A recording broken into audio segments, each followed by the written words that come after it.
تعيشي مرتاحة وترحمي نفسك من الأمراض اللي هتجيلك، ضغط وسكر وقلب، وعشان ما تتعبيش اشتري دماغك، ريحيها افصليها عشان ما تتعبيش وتتجنني وتجري في الشوارع.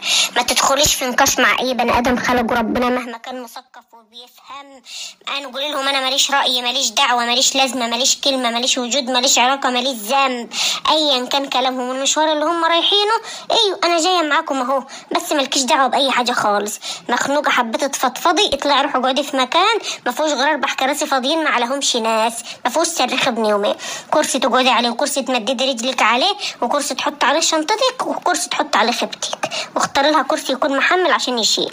مضطرة تروحي مشوار تقيل على قلبك، روحي وانت مطبقة بقالك 3 ايام، توصلي تنامي ترتاحي من الغيبة والنميمة والذنوب اللي هتشيليه. سلفتك تقول لك حماتك جرت عليك، حماتك عادت عليك، حماتك ما بتحبكش، قولي لها براحتها، تشتم براحتها وتقول براحتها وماليش الا راحتها وماليش غير، وانا اللي قايله لها تشتمني. ريحيها انت بس، ريحي جوزك يقول لك هتجوز عليك، يقولوا له يا ده يوم المنى يا اخوي، هتلاقيه مش هيفتح لك السرطان. مرات اخوك تقول لك جوزي مريحني وبيجيب لي ومهنيني وبيعمل لي مش زيك ومش زيك، قول لها يا اختي يا رب يجيب لك كل حاجه، ده واجب عليه، ده انا بهدله لو ما جابلكيش. حماتك جرفاكي سد ودنك، ودن بطين ودن بعجين، خليكي غامضه، غموضك هيرعبهم حتى لو انت قصيره. اي راجل بيحترم مراته، بيقدر مراته، بيعمل لها خاطر، بياخد رايها في اموره، معززها، مخلي شكلها كويس قدام الناس، بيفسحها، بيجيب لها هديه كل كام سنه مره، ما بيسمحش لحد ان هو يهينها ولا يقلل منها ولا يقول لها كلمه تجرحها. على الدغري الراجل ده معمول له عمل، الراجل ده مراته مشرباه الاعمال في كاسات، سفلي وعلوي وكل الانواع، وامه ليل ونهار تقول له ما هي سحرالك، ما هي عاملالك. تعالى بقى اللي بيضرب مراته وبيشتمها باهلها وبيخلي اهله يهزجوها ويهينوها وهو بيهينها قدامهم ومخلي شكلها زي الزفت قدام اهله واهلها ومسمع الشارع بقى كل يوم. الراجل ده محترم في نظر امه وخالته وعمته. متخيلين ان في رجاله بقت بتخاف تحترم مراتاتها قدام اهاليهم تجنبا لفكره ان يتقال عليهم ان معمول لهم اعمال؟ يعني المحترم اللي مهن مراته وبيحبها ومحدش بيسمع عنهم غير كل خير، ده معمول له اعمال. ده ايه العمل الحلو ده؟ ده ايه العمل الجميل ده؟ ده ايه السحر الحلو ده؟